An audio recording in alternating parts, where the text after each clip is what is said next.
Hey guys, this is Jugs, and a little bit of a forewarning before we start this video. I'm going to be pronouncing some Japanese words horribly, of course, so if anybody gets offended, I just want to let this warning out to everybody before the video starts, because if I start butchering some of these names, just so you know, I'm not doing this on purpose. It's just my gaijin brain doesn't know how to adjust to some of these Japanese words and their pronunciations. So yeah, with that out the way, let's get on with the video. The Kunio-Kun series is a collection of games that is named after the recurring character of the series, Kunio, who goes by many different names in the localized versions of his games, which still confuses to me why Nintendo and its publishers did it to this day. But that's a topic for an entire another video. We are concerned about the games in this series to get your feet a bit wet. Also because River City Girls has just been announced at the time of this recording, so why not introduce the series to a younger crowd? Got to put some respect on my boy Kunio right here, because he hasn't been receiving it lately. The series was originally started by Technos Japan Corp, who has been defunct since 1996 due to bankruptcy. I declare bankruptcy! Holy crap, that was 23 years ago. I was 2 years old at that point. Now you can figure out my age if you can do the math correctly. As of June 2015, Arc System Works, who are known for making the Blaze Blue series, now owns all the intellectual properties of Technos Japan, which in my opinion is the right company to handle the IPs. However, they whiffed on Double Dragon 4, but that was only one game they made from the many games within the series, so it's a pretty small sample size to judge. With Way Forward taking the mantle of River City Girls, with Arc producing it, I hope it comes out as badass as the trailer looks like.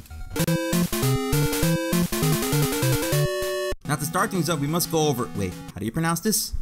Neketsu Koha Kunio-Kun, Neketsu Koha Kunio-Kun. Alright, I think I got it. Neketsu Koha Kunio-Kun, or Renegade for the localized version. Originally released in the arcade and later released for the Famicom/NES and the Sega Master System. I personally played the NES version, so the arcade version is out of the question since I never played it in my entire life. Plus, reading over the Kunio-Kun Wiki, link in the description, it seems to be a coin eater since you're only given one life to work with. Dick move right there, Technos. Coin eater aside, the player assumes the character known as Mr. K. In Japan, of course, he is named Kunio. Probably the K in Mr. K stands for Kunio if you look at it twice. The main goal of Mr. K is to basically beat the shit out of gang members. No, I'm serious, there's hardly that much of a story. Look at the instruction manual. Now, if you're playing the arcade version, you are saving Mr. K's girlfriend, who was abducted by said gang members. There's only so much that 8-bits can explain to you. Now, this is where it gets confusing because the version we got in the West is different than the version we got from Japan. Creative differences were made to appeal to the Western audience, with the Western version appearing to more look like the film The Warriors. However, for the Japanese version, it is literally high schoolers beating the shit out of each other. You are going against, here we go again, Bosuzokus, Sukebans, and Yakuzas throughout the entire version of the game. Wait, did I read that correctly? What does Sukeban translate to? Delinquent girl? Wait a second, are we pulling off a Streets of Rage in this where we beat the shit out of women too? Ironically, this aspect of the game was a copy of the localization team since he still can beat up women in Renegade. As a matter of fact, there's a lot of things the localization team didn't caught, like the many references to alcohol in the third stage. As you know, Nintendo of America hates anything related to booze. The story in the Japanese version was originally Hiroshi. A friend of Kunio was attacked and kidnapped by a rival gang, and of course it is your job to help Kunio save Hiroshi. Hell, in the Japanese version of the title screen, they give you a little bit of a background story. Look for yourselves. See, that's how you get straight to the point with your plot. Short and simple. The game has 3 difficulties. I played difficulty 1 because 1, I want to save space on my external hard drives due to the amount of time it takes to complete each game on higher difficulties. 2, I am a fucking coward since I did a playthrough of each difficulty a long time ago and it still traumatizes me to this day.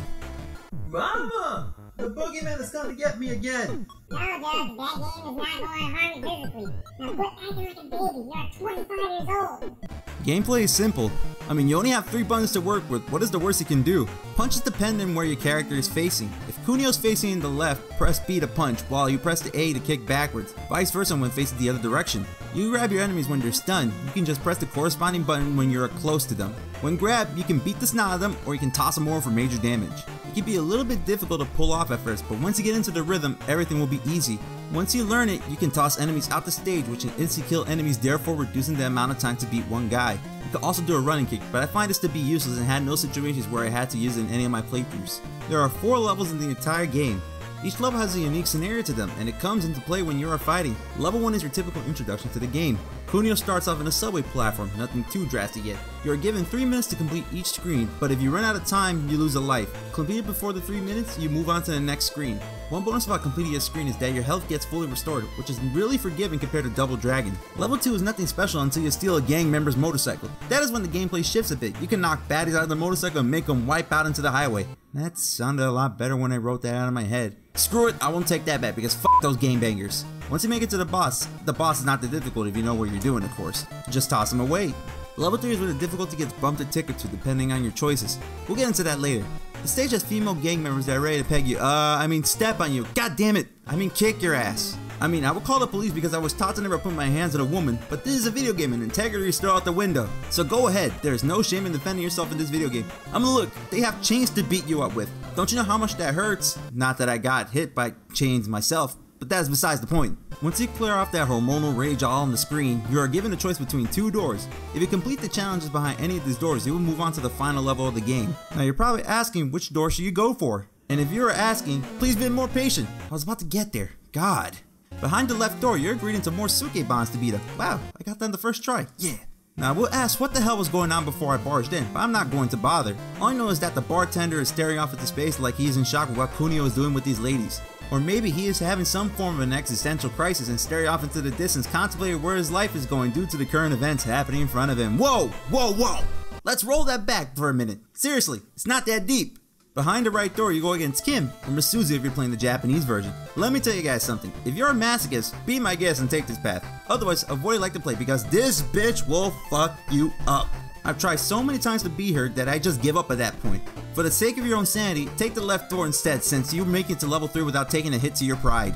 Also, I forgot to mention, if you lose to a boss, you get roasted for being shit at this game. Look at this sprite art, it's comical. Each boss have their artwork depending on the version you play, with the drastic difference being Joel or Shinji, the second boss of the game, who looks like a ninja in the American version of the game, and Jack, or Ricky, looking like he belongs to the Warriors, which is what the American version unapologetically looks like. Warriors, come out to play. Warriors, come out to play.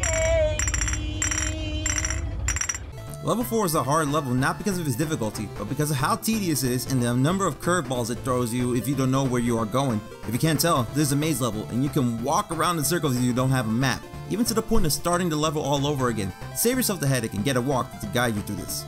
In the higher difficulties, the order gets switched up, so you must learn the order all over again. Like I said before, walkthroughs are your friend. Oh, the convenience of the digital age where everything is just a click away. The final boss of this game is the head of the gang, or the Yakuza in the Japanese version. Compared to most of the bosses of this game, this motherfucker has a gun with him, and unlike guns in other video games, this gun can one-shot you. If this ain't the prime example of a coin eater in an arcade, then I don't know what to tell you. You got to be quick in order to get that first blow on him. Once he's on the floor, just keep beating the crap out of him to prevent him from using that gun of his. When he is defeated, you immediately go to the credits. In the Japanese version, the door opens to show Kunio's friend crying, and thank you for saving him, and that's pretty much it for Renegade. There's nothing else to it after the credits. Would I beat it on higher difficulties? Sure, if I could get good in the game and stop being a coward. Otherwise, try this game out for yourself. I give Renegade a purse-wielding Sukebon out of 10.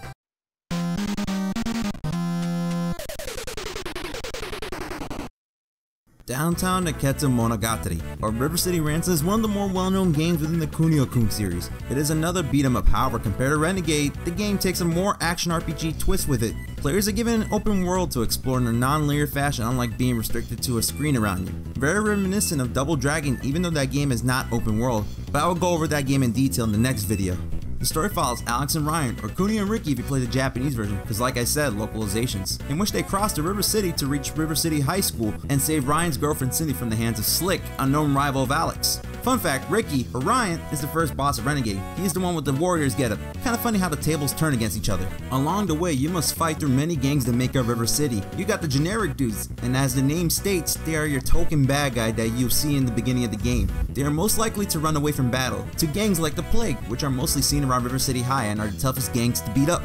You know, for a game to fit with Western standards, you kinda think that they missed out on actually using real gangs. That would've given me a better incentive to beat them up in the first place, But then again, we have GTA for that reason alone. In the Japanese version, instead of gangs, the enemies are instead delinquents from rival high schools. It is like something out of an anime since most of the delinquents tend to cut school and get involved in gang-like wars. Instead of jeans and t-shirts, all male characters in the game wear the traditional Japanese school uniform since they are high schoolers. Looking at the list of rival high schools, Senridai High is the equivalent of the generic dudes and Reiho Academy is the equivalent of the Play Gang in River City Ransom. Game controls are simple, but different compared to Renegade. Instead of having a back hit depending on your direction, you must now face in the general direction you want to kick now. Otherwise, punching is pretty much the same. You can't grab your enemies, but you can grab objects around the environment and weapons that enemies drop, and use it as melee weapons or throw it at enemies. Funny thing about the enemies is that whenever they die, they have the most ridiculous dialogue. They cry when they die. Hell, they even barf.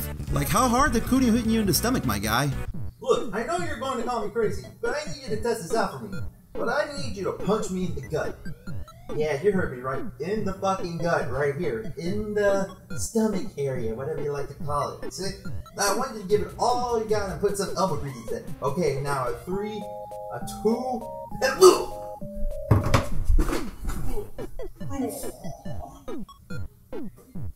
Well, that theory worked for the better or worse. Don't do this at home, kids. Getting back to skills, skills can be upgraded through purchasing books. Each skill has a certain attribute to them once Kunio reads it. Stone Hands, for example, lets Kunio punch rapidly compared to just a punch. Also, you can equip accessories like shoes to help increase physical stats. All costing a pretty penny, however, it is easy to grind money in this game. Ask the twins why they're so bruised up. They'll give you the answers right off the get-go. Each subsection of the game has bosses sprinkled around. Many, if not all of them, are important to beat in order to gain access to River City High School. Some of them appear when you defeat all the gangs off the screen to just encountering them at certain locations. The types of bosses that mostly appear in the game are the ones affiliated with the zombie gang, which you must beat all of them to save Cindy. Each zombie has their own degree of difficulty, but if you're like me and you grinded your way through the game, the bosses should be no problem at all. Stone Hands and Dragon Feet could come a long way for beating these bosses. One boss that gave me trouble was the Dragon Twins, which is the second to last boss of this game. They hit hard, they throw you across the screen, and their spin kick is devastating if the attack lands on you. Otherwise, there's not that much of a challenge in the game. Of course, this game has this running mechanic. While it helps the majority of the time with running away from battles, it can be a negative if you crash into a wall, especially when you have no health left. If that happens, you are dead, and you start with half of the money in your pocket at the nearest mall you stop by. That goes with any game over with this game. It is more of a slap on the wrist than an actual punishment, hence why it's not the hardest game within the Kunio-Kun series. That's how it goes to a different game, but we will not talk about that game in this video. That one is getting its own standalone video, and oh boy, can't wait to rip this game a new one. Now here we tackle the final portion of the game. River City High School, where it is essentially a battlefield rather than an actual school, reminds me a bit of a Crow-Mario High School with all the delinquents that appear in the school, but with less comedy and self-aware humor. Side note, go watch the show because it's fucking amazing. 3 floors worth of pure gang fighting, and the 3 final bosses Tex, the weapon-wielding cowboy, the Dragon Twins whom I mentioned before, and Kunio's old rival Slick. Before we tackle Slick, don't forget to save Cindy after you beat the Dragon Twins. She's in the classroom next to the roof axis. You get a little scene where she says, and I quote, "What took you so long?" I mean, really? Like, come on, I busted my behind just trying to save your ass. I swear I won't get decked in the face a lot more, if that makes you feel better. Then she goes on her merry way as she is late for something before Kunio cuts her off mid-sentence, like, okay, see ya. Alright then, that's cool, that's cool. Finally, we get to meet Slick, the final boss of this game. See, I will let him finish what he's saying, but I was aggravated at the time of recording this. Basically I had enough of Slick and decided to beat the shit out of him anyways. For being the final boss of the game, he's kind of a pushover if you have the right items equipped. Kinda leaves a bad taste in my mouth that this guy is supposed to be the final boss for this classic game. Might as well make the Dragon Twins the final boss and call it a day since their difficulty spike is through the roof. Then the game ends with everybody splitting off and going back to school, plus they add the cheesy ending that everyone graduated with good grades and went to top schools with their lives. I haven't found a translation for the Japanese ending of this game, so I will be lying to you if I know what it says. In the meantime, let's go over the differences. Of course, you got the name differences with Alex being Kunio and Ryan being Ricky, of course. But one big thing about the difference is that the plot has been slightly modified, the American version compared to the Japanese version. In the American version, Slick sent a ransom to Alex and Ryan to tell that he has the entire city under control and that he kidnapped Alex's girlfriend. In the original version, Slick, who was originally named Yamada, orchestrated the school takeover all because of jealousy that Kunio's girl, Hasebe, didn't reciprocate Yamada's feelings, just so he can prove that he's better than Kunio. Now, looking over it, I realize how petty this revenge plot is. It was a mistake researching this. Never liked petty drama as plot in my video games because it adds a lot of tropes that are way too common. But this is an NES game. Who am I to criticize the plot? We're just talking about the differences. I mentioned this before in Renegade, but in the Japanese version, the characters' uniforms are reflected to what the uniforms high schoolers wear. Kunio wearing his iconic white gakuran. I'm still having trouble with pronouncing some of this stuff, okay? Stick with me. while Ricky or Alex in the US version wears a blue Gakudan. Of course, with every gang, each is represented the color Gakudan they are wearing. Then again, they're not gang affiliated, they're just rival schools. Names of shots have been changed, but nothing too drastic because they still serve their purpose no matter which game you play. Names of rival school members were localized to have American names when bringing it over to the West too. There's a whole list on the wiki that shows all the name changes. I'll post a link in the description so you can view it yourself. River City Ransom is better than Renegade by a long shot. That is saying a lot because I like Renegade even though it has some very glaring difficulties. However, River City Ransom rolls it back a bit for a more of an open world RPG type of game. The fact that this game gets so many spin-offs and sequels shows that how well known this game is. Now on to the last game, Transition.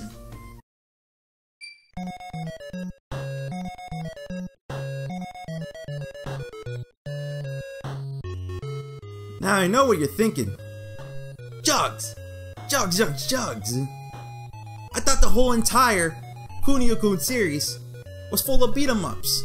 Well, you're half right, my fellow viewers, because the other half is sports and spin-offs. And this game happens to be one of them, so we'll go over that right now. Just a little bit of a side note, this game was heavily affected by Western localization-itis. Yes, I made that term up. The premise of Super Dodgeball is to throw the ball to members of the other team in order to do damage against them. I mean, if you haven't played Dodgeball, you either have been homeschooled or your parents bubble wrap you to prevent you from getting hurt. If the latter is the case, I feel so sorry for you. However, like any game within, there is a twist, and that being characters having power shots. Every character has their own special shot, which is activated by running and pressing the throw button. You can also do air special shots by running, then jumping at its peak of your jump, and then pressing the throw button to use it. Some of these special shots have a huge burst in speed, some create an illusion to fool your enemies, and one can send your players around the world, which is ridiculous to think, just a normal dodgeball till someone gets a free ride around the world in 5 seconds. Take that, air companies, now they go bankrupt. These special shots help eliminate huge chunks of stamina each team member has, especially against a team who has high health and defense like Iceland and India respectively. Speaking of teams, you go against teams around the world ranging from the USA to the Soviet Union. In the Western version you play as Team USA with Sam as the main leader of the team, who looks a whole lot like Kunio if you ask me. It's a rhetorical question if you can't tell, because it is Kunio. Another case of localizers messing with names of the same characters for a total of 3 games. Oh baby, a triple! In the first match in the Western version, you go against the USA All-Star team in order to qualify for the World Tournament. While in the Famicom version, you go against Hanazono High School, which is led by Kunio's rival Ricky. In case you forgot, he is the second character you play as in River City Ransom. Both versions have a similar World Cup tour after being the first team, that is until you make it to the final stage. In the final stage of the Western version, you go against the USSR, and in the Famicom version, you go against the USA. Japan must have something against Americans, hence why it wasn't localized over here to begin with, since you play as Team USA. After defeating the last team, you win the cup, or in the highest difficulty, you play against the Shadow Team.